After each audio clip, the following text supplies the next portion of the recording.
Hello दोस्तों, हमारे सुशीला किरण के गीत में आप सबका बहुत बहुत स्वागत करते हैं, वेलकम करते हैं और अभिनंदन करते हैं। आज आप लोगों को एक बहुत सुंदर गौरा माता का सोहर गीत सुनाने जा रहे हैं। हड़ताल का तीज के ऊपर एक गीत है। इस समय हड़ताल का तीज व्रत आने वाली है। हम लोग उसी के ऊपर एक गीत सुनाने जा रहे हैं। बहुत ही सुंदर, बहुत ही बढ़िया गीत है। आप लोग जरूर सुनिएगा कि कैसे कैसे गौरा को, माता को, भोले जी को सब पूछते हैं, क्या क्या मांगते हैं। आप लोग जरूर गाना सुनिए। छोटा गाना है लेकिन बहुत ही अच्छा गाना है। लास्ट तक जरूर सुनिएगा, तभी समझ में आएगा इस गीत में क्या हुआ है। अगर गीत पसंद आएगा तो चैनल को लाइक और सब्सक्राइब जरूर कीजिएगा और कमेंट के माध्यम से जरूर बताइएगा कि ये सोहर गीत आप लोगों को कैसा लगा। तो आइए सुनाते हैं आप सबको। जय चली शिव के मंदिर वा तो संग गौरा मैया के संग गौर मैया के हो सखी मांगे अली 16 सिंगरवा तो तीजे व्रत भूखली तो तीजे व्रत भूखली हो सखी मांगी अली 16 सिंगरवा तो तीजे व्रत भूखली तो तीजे व्रत भूखली हो।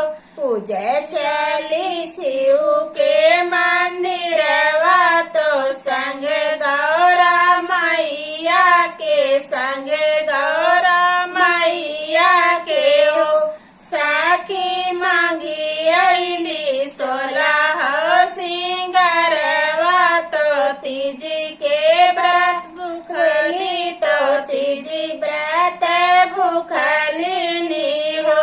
सासू जी के मंगली आशीष तो ससुरु के राजे मंगली ससुरु के राजे मंगली हो सखी गोतिनी के लाल चुनरिया देवरानी गोदी लाल ना देवरानी गोदी लाल ने हो सखी गोतिनी के लाल चुनरिया देवरानी गोदी लाल देवरानी गोदी लाल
साथियों ये गीत आप लोगों को जैसा लगेगा कमेंट बॉक्स में जरूर बताइएगा। बहुत ही सुंदर बहुत ही प्यारा गीत है।